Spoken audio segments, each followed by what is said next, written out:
All right, people, I think we may have a problem with December the 13th and Moses Itauma. So, before we carry on further with that, please have a look there on screen. If you could, I would greatly appreciate if you would consider hitting the like, hitting the subscribe, and hitting the notification bell. It literally only takes, well, a couple of seconds. It would really help me out. We want to get to 30k. We're getting there, people. We're slowly but surely getting there. Let's talk December the 13th. So, Moses Itauma, who for me is one of the most exciting, one of the most talented and precocious talent prospects in boxing. He is, whether you agree or not, and I personally I don't agree.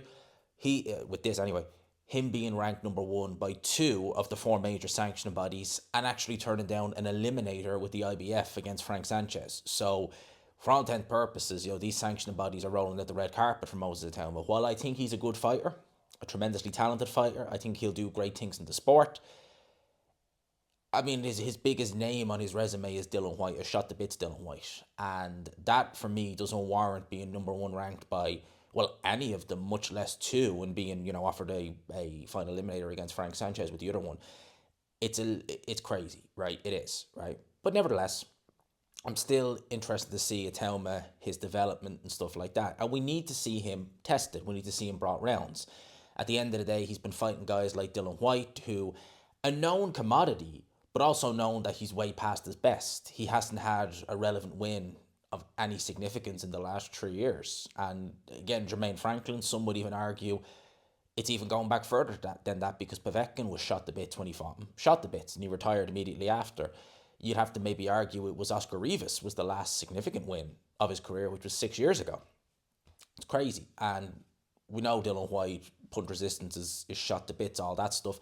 Before that, it was Balogan game. But again, I think he was in his late 30s, early 40s. No one knew who he was, etc. Dempsey McKean, how good really is he?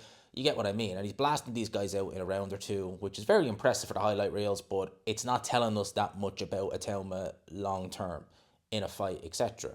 So when Frank Warren was announcing that he'd be out in December, we were thinking, okay, who is it going to be against? Is it going to be against the Michael Hunter? Won't be him. Is it going to be against Huey Fury? We know it won't be him because he's fighting on a GBM show in December. Was it going to be against the Kubrat Pulev? Won't be him because he's defending against Morat Gassiev. Then you're kind of like, well, who really is it? And the rumour mill now is that Itauma, although we're probably going to get Dylan White there, which is over 3, on December the 13th, which, again, that fight, I look at it and I just think, do you know what, they're both well past it. It might be a bit of fun.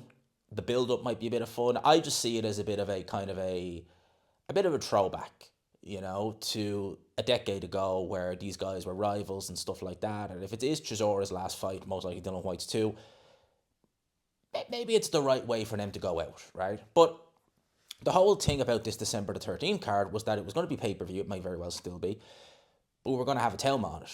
Whether he was main or co-main, that was an irrelevancy. We were going to have Itauma on it. Now we're hearing rumours that he is scrapped from December the 13th altogether, which is not a good thing, because Moses Itauma is 20 years old. He's going on 21. He'll be 21 after Christmas. So he's still very, very young for a heavyweight. But the trajectory that Frank Warren, DAZN, everyone has him on is pay-per-view star, big fights, and now we're seeing that if we don't get big fights, if we can't put him on pay-per-view, he's getting shelved, which is not good, because if Itauma doesn't fight on December the 13th and it's next year again he fights, well, then that means in the calendar year of 2025, this prospect has had 2 fights, a grand total of 3 rounds. That's not good enough. That's not enough for a prospect. I'm sorry, it's not.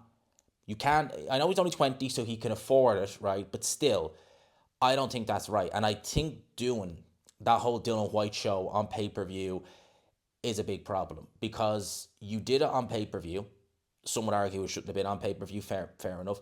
But you did it. Now you've set a precedent for him. And now, unless it's... And here's the problem. Once you do that, once you go down that rabbit hole of putting the Itauma on pay-per-view, when it's very serious, you could have this debate. It's very a real debate that Fabio Wardley, who is a stablemate of Itauma, drives more numbers. That more people know about Wardley than Itauma. So he's more of a viable pay-per-view star at this minute in time than Moses Itauma is. Even though I think Itauma has the higher ceiling, which I think he definitely does, you get what I mean. So now we're in a situation where we have this young prospect who doesn't really need to be rushed now because he was trying to break Mike Tyson's record. Didn't happen. He needed to fight by sometime, and he needed to win a world title by sometime in May. Didn't happen. So now he doesn't need to. Why? I don't get this. Why are we having to rush him now? And now, why are we having to make him a pay-per-view star? And if we can't get a pay-per-view worthy opponent, now we're having to shelve him. This just doesn't make any sense to me, and I think this is a problem. I think that Itauma, I would love to see him out on that December the 13th card. I think he needs to for his own development, because at the end of the day, he needs to fight someone who can bring him rounds. I don't understand what the issue with Jermaine Franklin is, because you would think that that would be...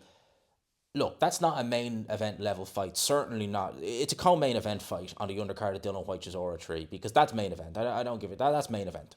That's the main event. That should be the main event. It just is, right? But if Jermaine Franklin, and again, I don't know why this option isn't being looked at. If Jermaine Franklin is a possible option, why can't we get this fight? Is he looking for too much money, etc.? Because it seemed like it was really being, it seemed like that was it. That was what was being planned. Because Franklin takes a fight with Ivan Ditchko on the Canelo Alvarez undercard. He wins it, although he really lost. He lost that fight, but he got the decision. And it just seemed like that was being, set up, that he would then go on and fight Itauma. Coming in off the back of a win, it's more sellable than coming off the back of a loss, which it definitely is. Franklin is known from the Dylan White fight and the Anthony Joshua fight. So for me, I was like, well, it makes perfect sense. But now apparently, and funny thing is, he was one of the names we heard the least of, because it was Kubrat Pulev, it was Huey Fury, it was Michael Hunter, etc., etc., etc. I don't see, and for me, Jermaine Franklin right now in Itauma's career, the perfect fight to make. He's not a big puncher. He's awkward. He's defensively awkward, and he seems to take a good shot.